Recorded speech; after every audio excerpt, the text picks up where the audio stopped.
और बड़ी खबर का रुख करते हैं। माफिया अतीक के वफादार ने कई राज खोले। 50,000 के नामी नफीस बिरयानी से पूछताछ की गई है और इस दौरान कई अहम राज नफीस ने खोले हैं। अतीक की पूरी कहानी बयां करते हुए नफीस बिरयानी नजर आया। अतीक परिवार से गहरे रिश्तों के सबूत मिले हैं। शाइस्ता को आपको बताएं कि हर महीने 30 लाख रुपए पहुंचाने का खुलासा हुआ है।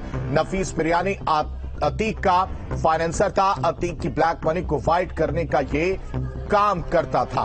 तो प्रयागराज में पुलिस मुठभेड़ में गिरफ्तार अतीक अहमद के करीबी नफीस बिरयानी ने पुलिस की पूछताछ में कई राज उगले हैं। जानकारी के मुताबिक ईट ऑन बिरयानी का मालिक नफीस हर महीने 25 से 30 लाख रुपए अतीक की बीवी शाइस्ता परवीन तक पहुंचाता था। ज्यादा जानकारी के साथ मानवेंद्र हमारे संवाददाता हमारे साथ कनेक्ट है। मानवेंद्र, ये एक के बाद एक बड़े खुलासे जो है वो देखने को मिल रहे हैं। नफीस की गिरफ्तारी हुई है और अभी कई और अहम खुलासे हो सकते हैं।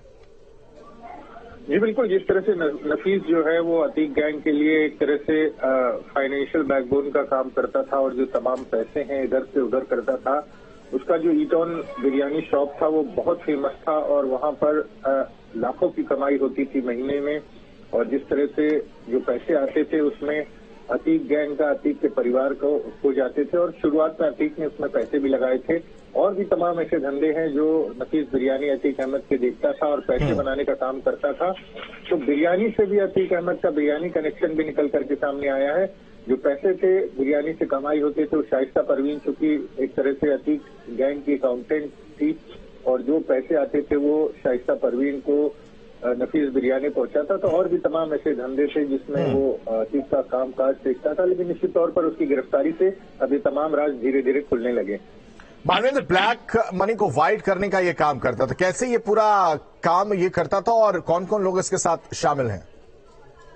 जी देखिए, अशरफ का बेहद करीबी था और शुरुआत में ये बहुत गरीब था, ठेले पे बिरयानी बेचता था। लेकिन अशरफ से इसकी नजदीकी हुई, फिर अशरफ ने इसको सिविल लाइंस में दुकान खरीद के दी और वहां पर ये बिरयानी शॉप चलाने लगा। फिर धीरे धीरे और बड़ी जो एरिया थे उसमें इसने अपनी दुकान चलाई और उसके बाद उस पर भीड़ होने लगी।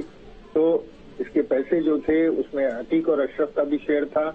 और जमीन के जो कारोबार होते थे उसमें कई बार संपत्तियां दूसरों को ट्रांसफर की जाती थी, दूसरों को ट्रांसफर करके फिर उसको किसी तीसरे को बेच दी जाती थी और जो पैसे का प्रॉफिट होता था वो अतीक गैंग को जाता था। तो ये सारी जो मैनेजमेंट है, फाइनेंशियल मैनेजमेंट है, इसको फाइनेंसर कहा जाता है अतीक गैंग का, वो ये मैनेज करता था और कई बार पैसों को भी ट्रांसफर करता था। तो पैसों को ब्लैक से व्हाइट करता था, धंधे में लगाता था।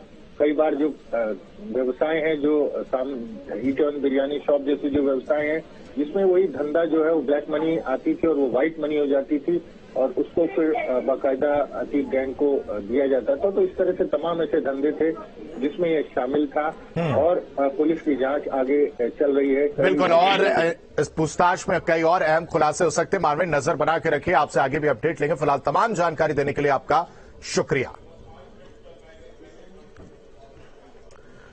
और अब बात करेंगे नोएडा में हो रहे साइबर